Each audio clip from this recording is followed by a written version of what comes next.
우리는 늘 새로 시작하는 자들이죠. 오늘 하루도 새로 시작하게 됐죠. 어떻게 보면 상징적이지만 어떻게 죽었다 깨어난 것 같은, 그래서 지난 간밤에 다시 한번 부활한 것 같은 느낌으로 새날을 맞이하게 되는 거죠. 그리고 우리들은 하루하루를 영원한 오늘로 사는 자들이죠. 그래서 영원 속에 계신 하나님께서 지금 여기에 있는 우리의 삶으로 침투하셔서 오늘 우리의 삶이 영원으로 연결된 영원적 가치가 오늘 우리의 삶에 실현되게 하시는 날들로 우리가 하루하루를 맞이하고 있는 거죠. 그런 의미에서 굉장히 중요하고, 특별히 하루하루가 중요할 뿐만 아니라 우리 모두가 다 무언가를 시작해야 하는, 또 시작하기를 기대하는 그런 삶을 사는 자들이기 때문에 그런 우리들에게 가장 중요한 게 무엇인가? 저는 그것은 외침도 중요하지만 외침 이전에 들음이 중요하다는 것을 여러분과 함께 나누려고 합니다. 솔로몬이 열왕기상 3장 9절의 내용에서 솔로몬이 이제 왕이 된 직후의 이야기죠. 그래서 뭔가 나라를 새롭게 시작하려고 하는 때에 솔로몬의 인생에 너무나 중요한 어떤 사건이 일어난 것이죠. 그리고 그 사건을 통해서 하나님께서 우리에게 주고자 하시는 말씀이 선명하게 있다고 생각이 되고, 저는 지금까지 이 말씀을 붙들고 가고 있는 중입니다. 우리가 무엇을 하든지 가장 중요한 것은 하나님으로부터 들렸느냐가 굉장히 중요한 것이죠.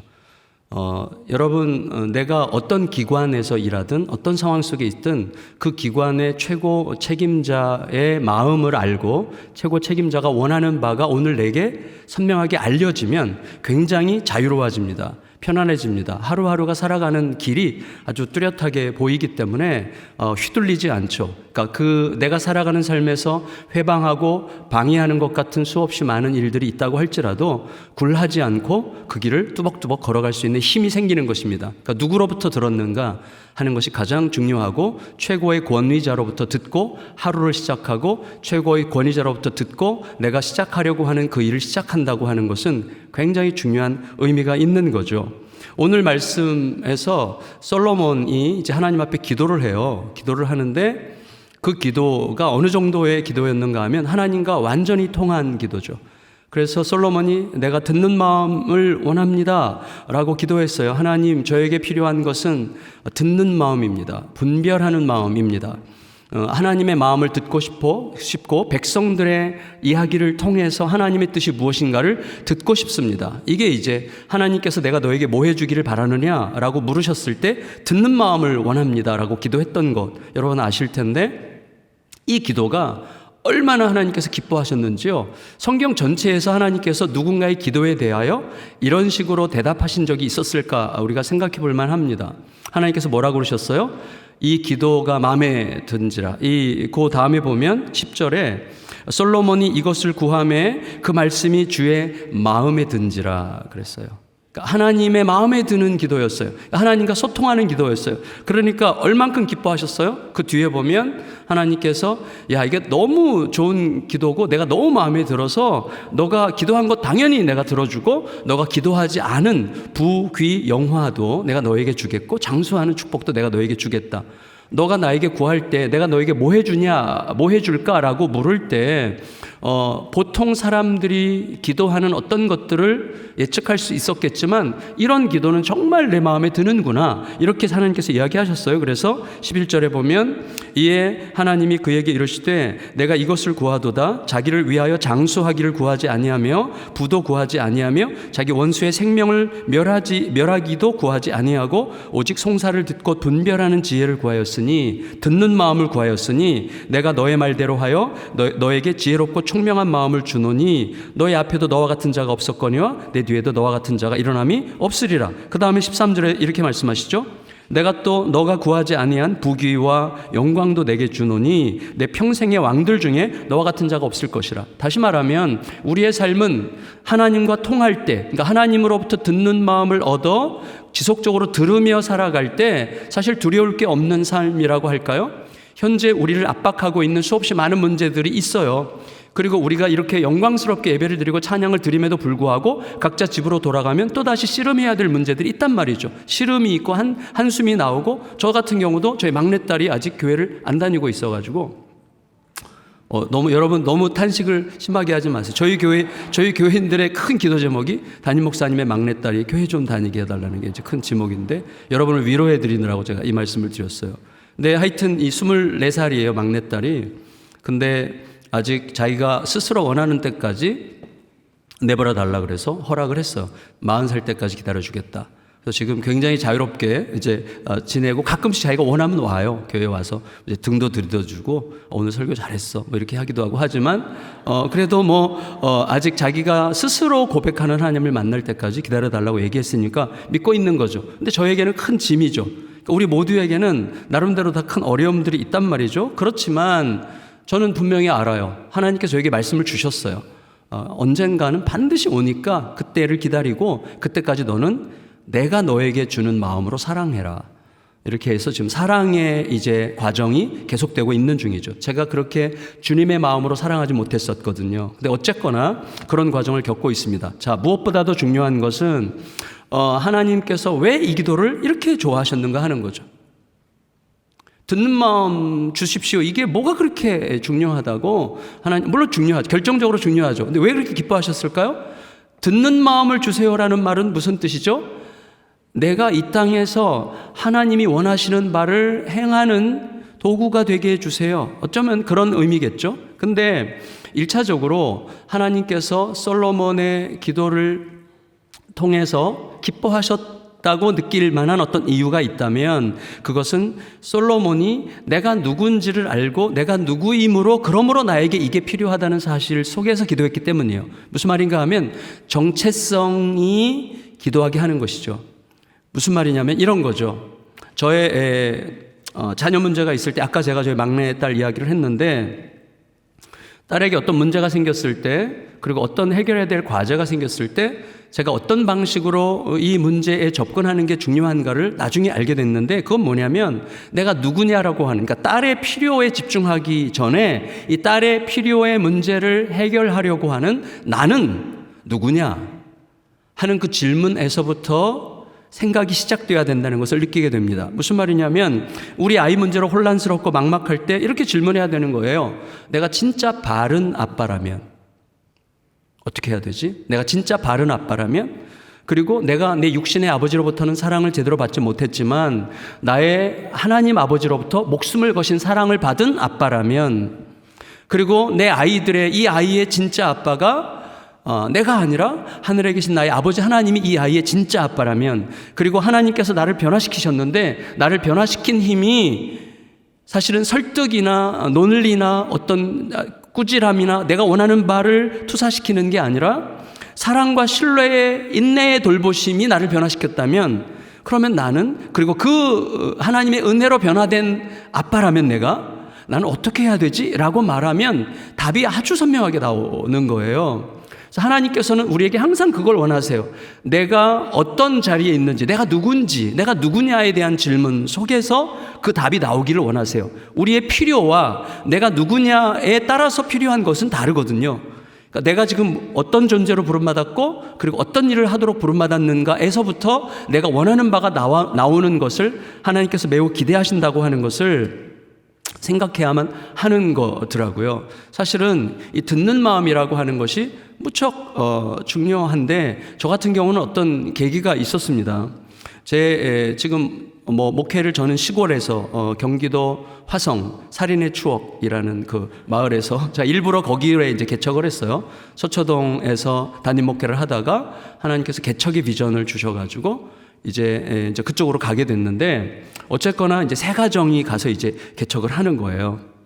근데 그 전에 하나님께서 저에게 말씀을 주셨던 큰 그 계기는 헨리 블랙컵이라고 하는 분이 쓰신 하나님을 경험하는 삶이라는 책이 있어요. 그분은 캐나다랑 북미주에서 굉장히 큰 영향력을 가지고 있는 분이신데 연세가 매우 높으시죠. 그분이 그 책에서 이런 얘기를 했어요. 하나님을 경험하는 삶에 굉장히 중요한 원리가 몇 가지가 있는데, 그 중에 하나는 뭐냐면 대전제는 자꾸 뭘 하려고 하지 말아라. 그리고 뭘 하긴 할 건데 그 전에 하나님과의 사랑의 관계가 너를 움직이게 해라. 이거예요. 저는 여기에 굉장히 그 깊은 울림을 받았습니다. 그러니까 여러분, 부모와 자녀 관계에도 부모가 많은 것을 해주는 게 중요한 게 아니라 우리 아이와의 사랑의 관계 속에서 그 아이에게 정말로 필요한 것을 대화하는 게 훨씬 더 중요하잖아요. 그러니까 하나님을 위해서 내가 뭔가를 하려고 하는, 하나님을 위해서 한 사람들은 세상에 널려 있어요. 지금 이단들도 다 하나님을 위해서 한다고 하고, 옛날에 서기관과 바리새인들도 다 하나님을 위해서 한 거예요. 하나님을 위해서 예수를 죽였고 하나님을 위해서 초대교인들을 핍박했던 거예요. 그러니까 하나님을 위해서라고 하는 명분보다 더 중요한 게 하나님으로부터 지금 진짜로 듣고 있느냐가 훨씬 더 중요한 것이죠. 그러니까 이분의 대전제는, 가장 중요한 것은 뭐냐면 너 하나님을 진짜로 사랑하는 관계 속에 있느냐, 하나님과의 사랑의 관계 속에서 움직이고 있느냐 하는 것이 훨씬 더 중요한 것이죠. 제가 옛날에 막심 고리키라고 하는 어떤 문학가의 글을 읽고 굉장히 감동받고 오랫동안 생각한 게 있는데, 그게 이거예요. 사랑하는 자에게 이래라 저래라 하지 말아라, 이거예요. 사랑에 빠진 사람에게 이래라 저래라 하지 말아라. 왜? 사랑이 그에게 모든 것을 가르칠 것이다. 여러분 다 알 거예요. 사랑하면 할 일이 생겨요. 사랑하면. 그래서 모든 것들이 하나님에 대한 지극한 사랑에서부터 솟구쳐야만 되는 것이지, 우리가 하나님을 사랑한다고 말은 그렇게 하지만 사실은 하나님을 사랑한다는 명분으로 하나님을 사용할 수 있거든요. 그래서 하나님을 사용하여 나의 욕망을, 나의 열정을, 내가 기대하는 어떤 바를 이루려고 하는 모순에 빠질 수가 있거든요. 그러니까 서기관과 바리새인들도 하나님을 사랑한다는 마음으로 사실은 하나님을 사용한 자들일 수 있는 것이죠. 그러니까 결국은 자기 세계 안에 갇히지 하나님의 세계 속으로 들어가지 못하는 거예요. 하나님의 세계 속으로 들어가려면 하나님께 들어야죠. 하나님의 마음이 내 안으로 쑥 들어와야죠. 그러면 이기는 거거든요. 그러면 하나님의 뜻을 이루어가는 거거든요. 그래서 이 헨리 블랙커비가 이야기하는 굉장히 중요한 것 중에 하나가, 하나님은 지금도 항상 일하고 계신다. 어디서나 일하고 계신다. 하나님은 내 주위에서 일하고 계신다. 그리고 하나님은 혼자 일하시기보다 동역자들을 부르신다. 우리를 불러 우리와 함께 일하기를 기대하신다. 이게 굉장히 중요한 요소예요. 그리고 그러므로 하나님은 우리를 초대하신다는 거예요. 그래서 하나님의 말씀을 통해서, 이런 시간들을 통해서, 찬양을 통해서, 기도를 통해서, 환경을 통하여, 누군가의 지나가는 한마디 말을 통해서라도 하나님 우리를 초대하신다는 거예요. 여러분이 지금 이 지역사회와 함께 하려고 하는 이것도 언젠가 누군가에게는 하나님께서 어떤 방식으로 말씀을 주신 거죠. 김종원 목사님을 통해서 주셨을 가능성이 많겠지만, 그렇게 해서 함께 듣는 거죠. 함께 거기에 대답하는 거죠. 그렇게 될 때 그 일은 뭐가 되는 거죠? 하나님을 이용한, 하나님을 사용한 나의 일이 아니라 하나님의 일이 이루어지는 것이죠. 하나님의 일이 이루어질 때는 감당할 수 없는 은혜가 임하는 거거든요. 그게 우리에게 너무나 중요한 것입니다. 제가 그것을, 이분의 이것을 통해서 이걸 실천하려고, 그때가 제가 안산 동산교회라는 교회에서 부교육자로 있을 때인데, 그때 이 교재를 가지고 한 2-3천 명 이렇게 훈련을 했었어요. 그리고 사람들이 그 안에서 하나님을 경험하는 것들을 많이 보면서 제 자신에게 적용하려고 늘 몸부림을 했던 기억이 나요. 예를 들어서 이런 일이 있었는데, 어느 날 새벽 기도 마치고, 그날도 하나님은 어디에서 일하십니까? 하나님의 이 논리에서 가장 중요한 게 이거예요. 하나님, 내 인생을 향한 하나님의 뜻이 무엇입니까? 라고 묻지 마십시오. 내 인생을 향한 하나님의 뜻이 무엇입니까? 라고 묻는 순간 우리의 초점은 내 인생에 있습니다. 우리는 항상 내 인생이 어떨 것인가를 기억해요. 근데 이것보다 훨씬 더 중요한 게 하나님의 뜻이에요. 다시 말하면 내가 하나님의 뜻으로 가야지, 내 인생을 향한 하나님의 뜻을 내가 구하면 결국은 나도 모르게 내 인생을 위하여 하나님을 사용하는 자가 될 수 있다는 거예요. 그래서 이렇게 질문하라는 거죠. 내 인생을 향한 하나님의 뜻이 무엇입니까? 라고 묻지 말고 그냥 하나님의 뜻이 무엇입니까? 라고 물으라는 거예요. 그러면 이거죠. 하나님은 오늘 어디에서 일하십니까? 하나님은 오늘 어디에서 일하시며 하나님이 원하시는 일을 위해서 어떻게 나를 초대하고 계십니까? 라고 물으라는 거예요. 그래서 이게 막연하죠. 좀 지금도 약간 그럴듯한데 막연하잖아요. 그럴 것 같긴 한데 이게 도대체 뭔가? 그래서 저도 이걸 씨름을 무척 많이 하면서 이제 지냈는데, 새벽마다 기도하는 거예요. 하나님, 저 잘 모르겠습니다. 그러나 하나님 보여주시고 들려주시고 말씀해 주시면 그리고 거기에 즉각적으로 따라 보겠습니다. 그리하여 이게 하나님이 나를 부르신 거라는 뜻이구나 라는 것을 알겠습니다. 그 기도를 새벽마다 하는 거예요. 근데 그날도 이제 새벽 기도 마치고 나가는데 사거리 구석에서 권사님 두 분이 막 급하게 택시를 잡고 계세요. 그래서 근데 택시가 잘 안 잡히는 것 같아요. 그럼 막 이렇게 막 당황하면서 막 어떻게 이렇게 하는 모습이었어요. 두 분이 이거 부르시는구나 이렇게 느낀 거예요. 부르시는구나. 그래서 이제 그 앞에 딱 제 차를 세우고 무슨 일이냐고 그랬더니 사연이 뭐냐면 두 권사님 중에 한 분의 남편이 교회를 무척 싫어하고 목사들을 무척 싫어하는 분이고 특히 아내가 새벽 예배 가는 걸 그렇게 싫어하는 남편인데 그날따라 새벽에 코피가 터졌는데 멋질 않는 거예요. 근데 죄송합니다. 마누라는 교회 가서 기도하고 있고 그렇게 싫어한다고 했는데 그래서 교회에다 전화를 해가지고 막 욕을 막 하면서 빨리 우리 마누라 보내라고 막 이런 식으로 했는데 차가 안 잡히는 거예요. 제가 빨리 타시라고. 그리고 이제 막 운전해서 그 집 앞에 딱 갔어요. 연립주택 2층이에요. 무슨 빌라 2층이었는데 빨리 올라가시라고 그랬더니 당사자 권사님 말고 다른 권사님이 제 손을 딱 잡으면서 목사님 여기까지 오셨는데 기도해주고 가셔야죠. 그러더라고요. 그래서 제가 순교의 날을 이제 잡은 거죠. 그래서 이제 그 집에 들어갔어요. 들어가서 이제 보니까 이 분이 진짜 약간 두려움 속에 들어갔는데 진짜 소파에 널브러져서 이렇게 있고 코에 막 여기 휴지 막 이런 게 막 널려 있는 거예요. 피 묻은 휴지가. 그래서 걱정이 되더라고요. 근데 제가 이제 저를 소개를 하고 이 여차여차해서 왔다고 얘기를 하고 제가 온 김에 기도하고 가면 어떨까요? 라고 말씀을 드렸어요. 근데 사람은요. 참 하나님의 큰 은혜는 우리 모두에게는 문제가 온다는 거예요. 사람이 문제가 있으면 고분고분해져. 그래서 이분이 알아서 하라고. 그래서 제가 이렇게 거실에 눕혔어요. 눕혀놓고 이제 두 분 이제 다리를 잡으라고 했어요. 다리를 잡고 나는 이마에 손을 얹고 막 기도하는데 얼마나 간절했겠어요. 왜냐하면 기도 열심히 하고 일어나서 앉아보세요 했는데 코피가 쑥 쏟아지면 뭐 완전히 망신이잖아요. 이분은 이제 더 이상 교회 나갈 이제 이유가 없는 거잖아요. 이게 절체절명이, 그러니까 목숨을 걸어야 되는 시간인 거예요. 왜냐하면 기도 열심히 하고 딱 일어났는데 피가 쑥 쏟아지면, 너 그런 이런 엉터리 교회 다니지 말라 그랬지. 뭐 이렇게 이제 얘기할 거 아닙니까? 그러니까 막 너무너무 간절하게 기도를 했어요. 정말 간절하게 기도를 했는데 앉으시라고 그랬더니 피가 안 나오더라고요. 다행히. 그러니까 이게 하나님 응답인 줄 알고 그때 좀 조심하긴 해야 되는데 그래서 씻고 오세요 그랬어요. 씻다가 또 코피 날 수 있잖아요. 근데 세수하고 왔는데도 코피가 안 났어요. 막 박수치고 난리가 났어요. 근데 이제 방에 어떤 사람이 그 전에 중국 거래처의 조선족 사장님이 오셔가지고 그 박수 소리 듣고 나와가지고 무슨 이라고 했어요. 그래서 두 분 앉혀놓고 사형리로 복음을 전하고 예수님을 영접했어요. 그 자리에서. 그러니까 여러분 사실 그게 저에게는 굉장히 중요한 계기가 됐어요. 무슨 말이냐면 이게 하나님의 일하심이구나. 하나님은 당신의 일을 어디서든지 하고 계시는구나. 근데 내가 내 인생을 향한 하나님의 뜻을 물으면 이런 것들이 눈에 안 들어와요.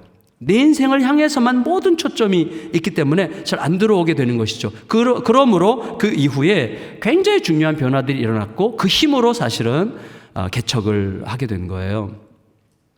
개척하면서도 하나님께서 알게 하셨어요. 이거구나.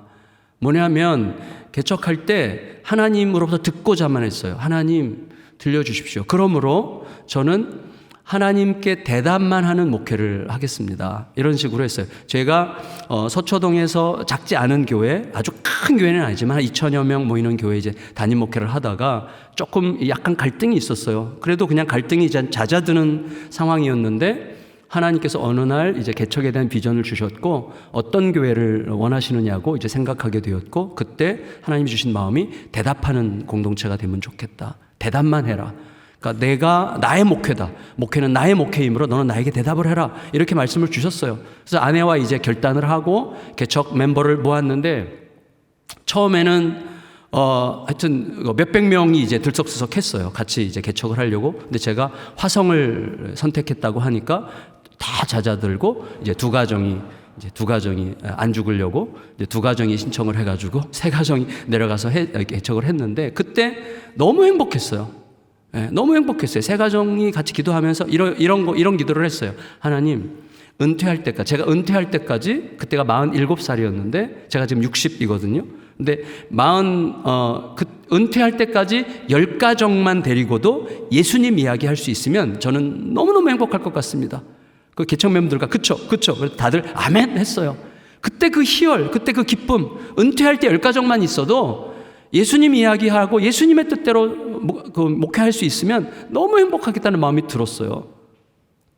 근데 이 마음, 이 기도가 하나님과 통했다는 생각을 해요. 그래서 제가 생각지도 못하게 개척을 딱 하니까 개척하고 1년 만에 700명 정도가 모인 거예요. 그래서 이건 하나님의 뜻이구나. 그래서 그때 또다시 기도하고 그때부터 이제 100명씩 이렇게 떼어서 부교육자들을 개척시키는 분립개척을 이제 계속 하고 있는 중이죠. 4개 정도를 했는데 내년에 5, 6, 7호를 1년 동안에 3개를 하게 됐어요. 근데 어쨌거나 하나님은 하나님의 일을 계속 해나가고 계세요. 그러니까 중요한 건 뭡니까? 하나님의 일하심에 우리가 뛰어드는 것이지 하나님을 내가 원하는 바에 끌어들이는 게 아니라는 말이죠. 그런 의미에서 듣는 마음을 구하는 게 너무너무 중요하다는 것이죠. 그러면 중요한 게 이거예요. 어떻게 그런 기도를 할 수 있게 됐느냐는 거죠.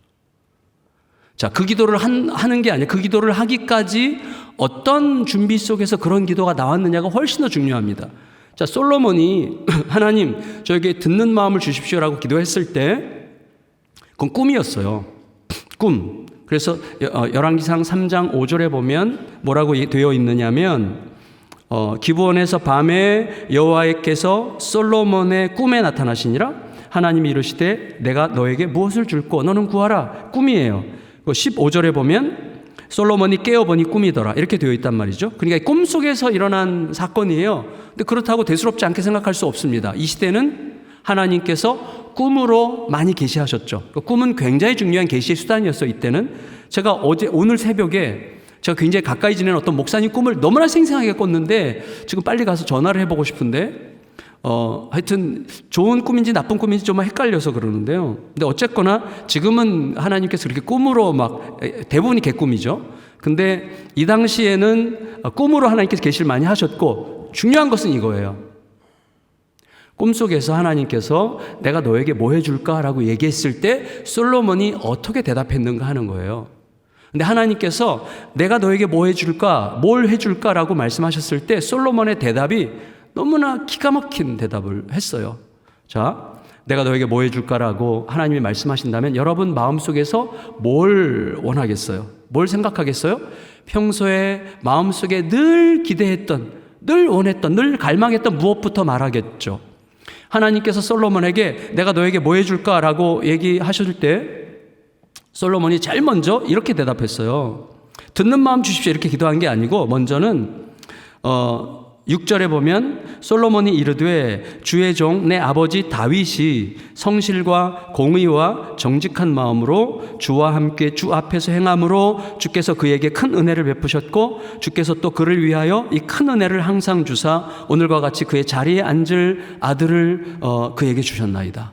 자, 요약하면 이거죠. 하나님, 제가 지금 왕이 된 것은 저희 아버지를 통해서 왕이 됐는데 저희 아버지가 그렇게 신실한 왕일 수 있었던 이유는 자, 하나님께서 다윗을 버리지 않고 끝까지 품으시고 그리고 그의 아들인 나도 왕으로 세우신 이유는 그의 하나님 앞에서의 신실함 때문이었는데 그 신실함을 요약하자면 아버지의 일생을 요약하자면 성실과 공의와 정직입니다.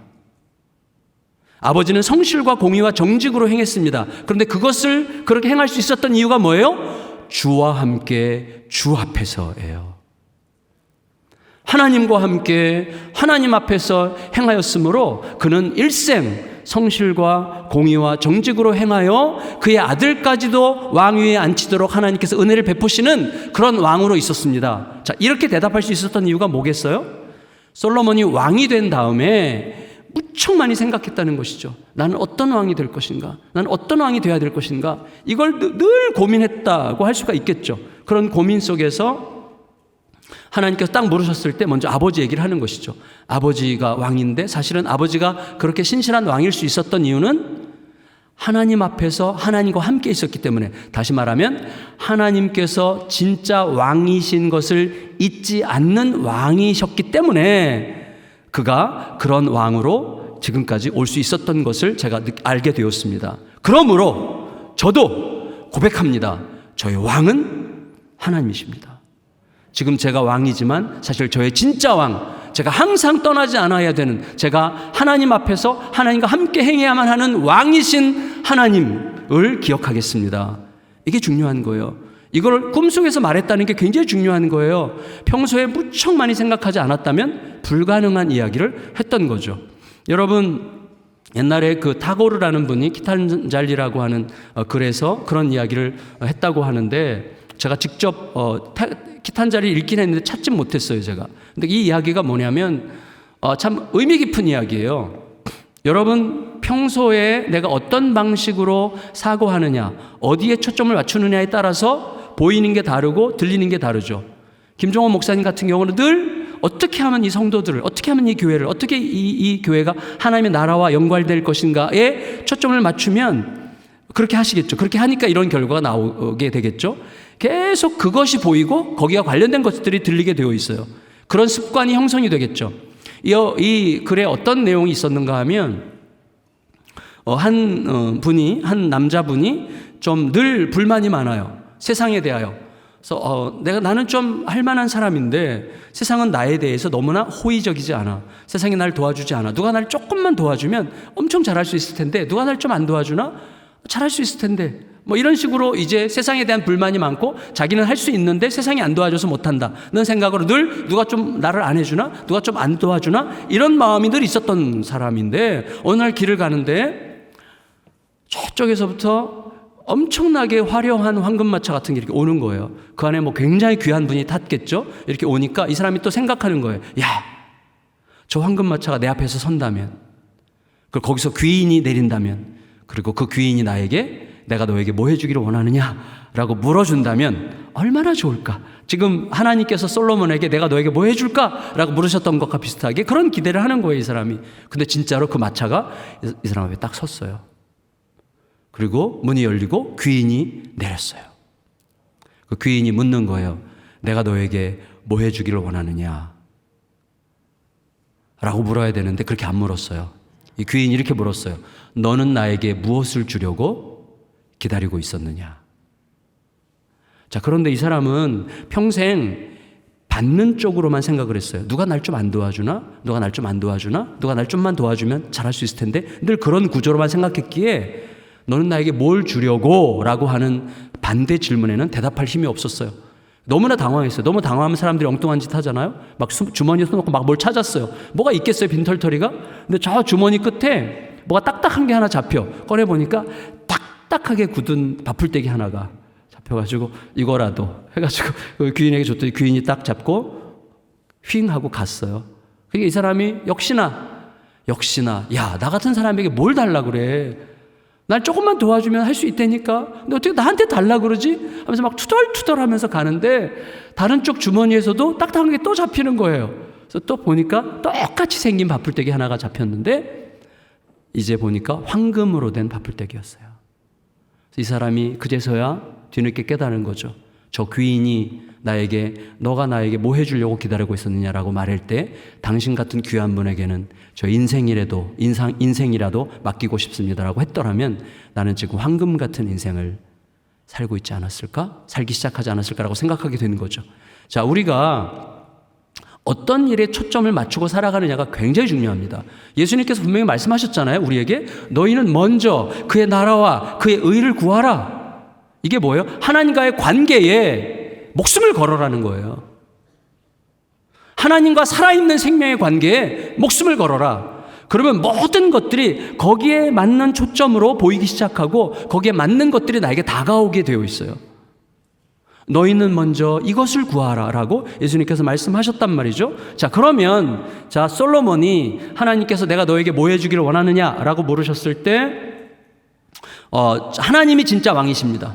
하나님이 진짜 왕이신 것을 절대로 잊지 않는 왕이 되는 것이 저의 목표입니다 라고 고백한 다음에는 그 다음에 전형적인 신앙의 고백은 뭐냐면 하나님의 크심을 발견하고 나면 그 다음에 내가 보여요. 내가 누군지가 보여요.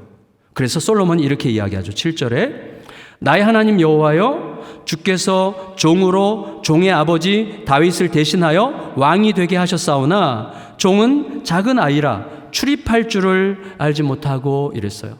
자, 하나님이 진짜 나의 왕이십니다라고 선언한 다음에 자기 발견을 하는데, 저는 출입할 줄도 모르는, 뭐라고 해야 될까요? 오늘 우리말로 번역하면 똥오줌 못 가리는 어린애에 불과합니다. 제가 왕이라고는 하지만 저는 진짜 어린애에 불과합니다. 이거예요. 이게 진정한 자기 발견이죠. 우리가 신앙생활이 겉으로는 어떻게 진행되든지 신앙생활의 결정적 하향 곡선이 그려지기 시작한 때는 언제냐면요, 이거예요. 신앙생활이 계속 성장할 때는 언제냐면 내가 누구 관대가 잊혀지지 않을 때예요. 다윗은 그게 끝까지 갔어요. 끝까지 갔다고 보여져요. 내가 누구 관대, 나 같은 게 뭐라고, 나 같은 게 뭐라고 이런 은혜를 주시는가, 도대체 나 같은 게 뭐라고 하나님께서 이렇게 나를 대해 주시는가. 이 내가 누구 관대가 유지되는 한 신앙이 자라는 거죠. 어느 순간에 변곡점이 생겨요. 어느 순간에 나도 모르게 내가 누군데가 되는 거예요. 내가 누구 관대가 내가 누군데로 바뀌어요. 내가 누군 줄 알고. 너 내가 누군 줄 알아? 내가 누군데, 내가 이래봬도 뭐 이거죠. 여러분, 신앙생활에서의 가장 치명적인 독이죠. 내가 누군데, 내가 이 교회 몇 년째인데, 뭐 내가 뭐 어떻게 했는데, 뭐 이런 거죠. 내가 그동안 어떻게 헌신했는데, 이런 거죠. 신앙생활의 가장 치명적인 독이에요. 그때부터 신앙은 나락으로 떨어지게 되어 있습니다. 겉으로 뭐 어떻게 하건 아무 상관없어요. 아무 상관없어요. 신앙은 계속 떨어지게 되어 있어요. 어느 순간 그래서 어떻게 해요? 내가 누구 관대를 회복시키려고 하나님께서 한 번씩 어려움이 오는 것을 그냥 막지 않고 허용하실 때도 있겠죠. 그때 또다시 내가 누구 관대로 가게 되는 것이죠. 자, 은혜는 언제 어디서 발생합니까? 내가 내가 누구 관대라고 하는 생각이 유지될 텐데, 하나님의 크심. 여러분, 앞에서 아까 이 200명? 전 이거 처음 봤는데, 태어나서 지금까지 이렇게 많은 찬양팀이 이 강단에서 강단을 꽉 채우고 찬양하는 모습이 정말 너무 영광스럽더라고요. 이 세대 간의 다양한 세대가 이거 정말 배웠어요. 그래서 저도 내년에 특세 때 이거 해야 되겠다 이런 생각이 드는데, 너무나 영광스럽죠. 찬양할 때 왜 영광스럽죠? 이 분위기 때문인가요? 찬양의 핵심이 뭐죠? 하나님 되심을 확인하는 거죠. 찬양의 핵심은 하나님의 하나님 되심을 확인하는 거예요. 이 크고 높으신 하나님, 그 크고 높으신 하나님을 확인하는 동시에 지금 조금 전까지만 해도 집에서 막 싸우고 나온, 또 여전히 문제가 있는, 집에 가면 또 막 찌질하게 살 그런 내가 동시에 겹쳐지면서 하나님의 위대하심과 나의 초라함의 격차가 인식되는 그 순간 은혜가 나오는 거예요. 거기서 내가 누구 관대가 나오는 거예요. 하나님의 위대하심과 나의 보잘것없음의 격차에 대한 인식에서부터 은혜가 나오는 거예요. 그때 뭘 구해야 되는지가 확실해지는 거예요. 그때 뭘 구해야 되는지가 분명해지는 것이죠. 이게 너무너무 중요한 거예요. 너무너무 중요해요.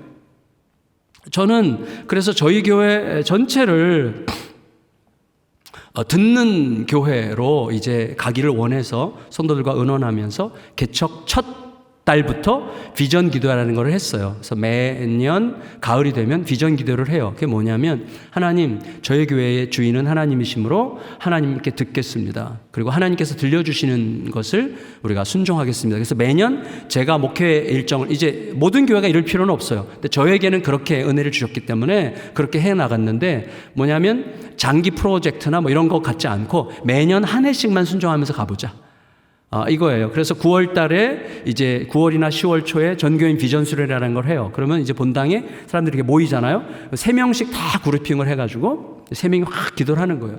기도 30분을 주는데 5분 동안 각자 기도하고 5분 동안 나눠요. 기도하면서 하나님, 내년에 우리 교회가 어느 분야에 완전히 집중하여 헌신하면 좋겠습니까? 이거예요. 어떤 걸 해도 다 좋은 거죠. 다 교회의 아름다운 일들이니까 뭘 해도 좋은 거니까 하나님께서 원하시는 좀 더 포커스를 맞춰서 집중해야 될 일이 무엇인지 가르쳐 주십시오. 이걸 가지고 막 열심히 기도하거든요. 그래서 5분 각자 기도하고 5분 동안 세 사람이 나눠요. 그리고 나눈 거를 또 듣고, 이분이 기도하면서 좀 마음에 감동받은 게 더 좀 마음에 와닿는데, 그러면 그거 가지고 또 같이 기도하고, 이렇게 30분을 5분 기도하고 5분 나누고 5분 기도하고 5분 나누고 5분 기도하고 5분 나누고를 하면 일치가 되잖아요. 세 사람이 하나의 의견. 근데 끝까지 일치가 안 되는 그룹도 있어요. 그럼 2개. 그래서 이제 그걸 다 모으면 이제 수백 개의 이게 쫙 걸리잖아요. 그 이제 포스트잇에다가 그 요약해서 적으면 비슷한 주제끼리 쫙 붙여요. 카테고라이징을 해가지고 범주별로 정하면 한 8개에서 12개의 주제가 딱 만들어져요. 뭐 청소년에게 집중하자, 어린이들에게 집중하자, 전도에 집중하자, 기도에 집중하자, 말씀에 집중하자, 뭐 사회 봉사에 집중하자, 뭐 특정한 뭐 이 지역의 어르신들에게 집중하자. 저희 지역 같은 경우는 특히 이주민들이 많거든요. 저희 교회도 이주민 사역을 많이 하게 되는데 이주민들에게 집중하자. 뭐 이런 식으로 집중할 대상들이 사역의 대상들이 생기잖아요. 그걸 쫙 놓고 기도해요. 함께 그걸 보고 막 열심히 기도해요. 그러고 나서 모든 사람에게 스티커를 줘요. 3개씩. 그러면 한 줄로 쫙 써가지고 나와서 자기 마음속에 이게 주님의 이끄심이다라고 하는 것에 붙여요. 한 표라도 많은 게 주님의 뜻이다라고 저는 정하기로 약속했어요. 왜냐하면 10가지건 12가지건 전부 다 뭘 해도 좋은 일이니까. 그리고 한 표라도 많은 것에 하자. 그렇게 해서 이제 매년 지금까지 13년째, 저희가 올해가 13주년이거든요. 이제 13년째 이렇게 이제 해오고 있는 거예요. 그리고 한 번도 후회한 적이 없어요. 그리고 우리가 생각지도 못했던 굉장한 은혜를 하나님께서 부어주시죠. 하나님은 정말 진짜 일하시죠. 그러니까 He is real. 맞죠? 그게 우리들의 고백이잖아요. 근데 그게 실제 우리의 삶이 되게 하는, 살아계신 그분이 오늘도 나의 삶에 관심을 가지고 오늘도 우리의 모든 삶을 당신의 거룩하고 위대한 뜻을 따라서 쓰기를 기대하시는 하나님과 동역하는 길은 하나밖에 없어요. 그분으로부터 듣는 거예요. 그분으로부터 듣는 거예요. 그래서 들음이 너무나 중요한 거예요. 듣는 마음을 갖는 게 너무너무 중요한 거예요. 이걸 가지고 지금까지 계속 진행하고 있는데 하나님은 참 위대하시다. 그리고 하나님만 남는 교회가 되는 거죠. 그리고 저 같은 경우도 시간이 갈수록 내가 한 게 아무것도 없죠. 왜? 성도들과 함께 듣고 순종한 것일 뿐이기 때문에 저의 지분이 별로 없어요. 근데 그게 저를 얼마나 자유롭게 하는지, 얼마나 부유하게 하는지 몰라요. 이게 우리 모두에게, 성도들도 마찬가지죠. 이게 굉장히 큰 힘이 되고 함께 연대하게 되는 것이죠. 저는 요즘에 저희 교회 성도님들이랑도 그런 얘기를 많이 해요. 저희 교회 이제 성도들이 농담 비슷하게 얘기하는데 오늘도 엘리베이터에서 회장님 만난 김대리로 삽시다. 이런 얘기를 많이 해요. 제가 이제 이게 만들어낸 이야기인데 뭐냐면 이거예요. 성도님들이 자 이제 이 영광스러운 자리, 정말 은혜가 저에게도 막 저절로 오는 것 같은 느낌이 들어요. 막 압도적인 어떤 무엇이 있는데 이 장소를 떠나서 각자 일터로 집으로 삶의 자리로 가면 거기 뭐가 기다리고 있잖아요. 그리고 지금도 그 문제를 여기까지 끌고 와서 아직도 지금 머리가 아리까리하고 혼란스럽고 뭐 이런 거잖아요. 저 사람 은혜 많이 받고 있는 것 같은데 나는 뭐지? 이렇게 생각하게 되기도 하고 여러 가지 문제들, 헤쳐나가야 될 문제들이 늘 있잖아요. 이 김대리 이야기를 제가 이렇게 만들어냈어요. 자, 김대리가 있는데 이 친구는 중고등 어릴 때도 공부를 잘했고 중고등학교 다닐 때도 진짜 공부를 열심히 했어요. 정말 성실하게 열심히 공부하고 열심히 또 교회도 다니고 했어요. 대학도 우수한 성적으로 아주 좋은 대학에 들어가서 졸업하고 그리고 최고의 대기업에 취업을 했어요. 그래서 이제 모든 세상을 얻은 것 같은 그런 지금 기대 속에 있는 분들이 있죠. 이 기업에 취직만 하면 더 이상 내가 뭘 바라겠어. 이 문제만 해결되면 내가 뭘 더 바라겠어. 라고 생각할 만한 문제들이 우리에게 다 있죠. 없습니까? 다 있어요. 그런데 그게 성취돼도 또 바랄 거 생기죠.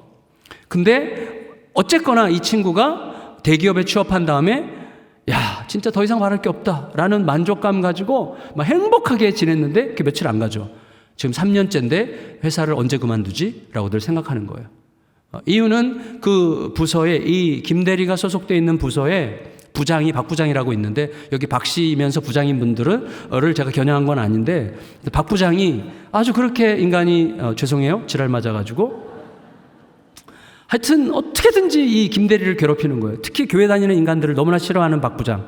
김대리를 너무나 미워하고 말끝마다 그렇게 스트레스를 주고 힘들게 하고 압박하고 그리고 정말 이 회사 그만 때려치고 싶게끔 만들어요. 늘 눈빛과 말투가. 그래서 이 사람이 그렇게 좀 싸늘하게 볼 때마다 이 사람이 좀 차갑게 말할 때마다 언제 그만두지? 언제 그만두지? 이렇게 늘 생각을 했어요. 언제 그만두지? 근데 어느 날 그날도 회사 가기가 너무 싫어가지고 이제 그냥 억지로 일어나서 언제 그만두지? 이런 생각하면서 이제 갔는데 엘리베이터에서 딱 회장님을 만났어요. 오너 회장님을 만났어요. 근데 오너 회장님이 김대리 이름을 아는 거예요. 김종원 뭐 이렇게 김종원 대리 당신 인터뷰할 때부터 내가 굉장히 관심 있게 봤어. 그리고 지금 알아. 너가 지금 소속돼 있는 부서 그 박 부장 나도 잘 아는데 힘들 거야. 걔 원래 좀 그런 애야. 근데 내가 지금 다 알면서도 내버려 두는 거야. 거기서 괜찮아. 걱정하지 마. 지나갈 거야. 그리고 너가 끝까지 이 회사에서 기여할 수 있도록 내가 책임지고 개런티 할 테니까 걱정하지 말고 마음껏 일해. 알았지? 엘리베이터 내렸어요. 너무 놀라워. 문을 딱 열고 들어갔어요. 박 부장은 어제의 그 박 부장이야. 싸늘한 눈빛, 또 냉정한 말투, 지랄 맞은 태도. 박 부장이 어제 그래요. 어제까지는 해석이 어떻게 됐어요? 언제 그만두지로 해석됐는데 오늘은 해석이 갑자기 바뀌었어요. 지져라.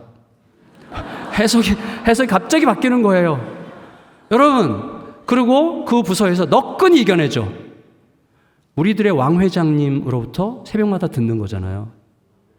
그 하나님이 진짜 회장님이에요. 세상의 진짜 최고 경영자시죠. 하나님이. 우리는 그런 특권을 가졌어요. 그러니까 중요한 건 뭡니까? 그분으로부터 듣는다면, 그분으로부터 듣는 게 내 속에서 진짜라면 뭘 두려워하겠어요? 진짜 소름이 돋는 거죠. 그리고 맞아. 그 음성을 따라서 오늘 하루를 이렇게 지나가면서 그렇게 되면 어떻게 되죠? 영원한 계시가 오늘 나의 삶을 지배하는 거잖아요. 그러니까 오늘 나의 삶이라는 것은 영원 속에서 지배당하는 삶이기 때문에 그렇게 나를 죽일 것처럼 힘들게 하지 않아도 되는 거예요. 그래서 날마다 우리 성도 간에 자꾸 인사를 해요. 오늘도 엘리베이터에서 회장님 만난 김대리로 삽시다. 이렇게 이야기를 하게 되는 것이죠. 이 새벽에도 여러분 함께 기도하시는 동안에 그 회장님 만나서 그 회장님의 음성을 듣고 음성을 붙들고 여러분 현실로 들어가 현실을 지배하는 하나님의 마음이 가득하여 듣는 자의 승리가 여러분 모두의 몫이 되기를 높으신 예수님의 이름으로 축원합니다. 존귀하신 아버지 하나님, 은혜를 감사드립니다. 하나님의 크신 은혜 가운데 이 참 하나님이 세우시는 영광스러운 교회에서 주의 말씀을 나누었는데 이 말씀이 이들의 심령에 남아서 오늘 모두가 듣는 마음을 가지고 듣고 가는, 매일매일 듣고 살아가는 복된 성도들로 주님의 역사가 이분들의 삶의 현실이 되는 아름다운 인생을 살게 하여 주시옵소서. 존귀하신 예수님의 이름으로 간절히 기도드리옵나이다. 아멘.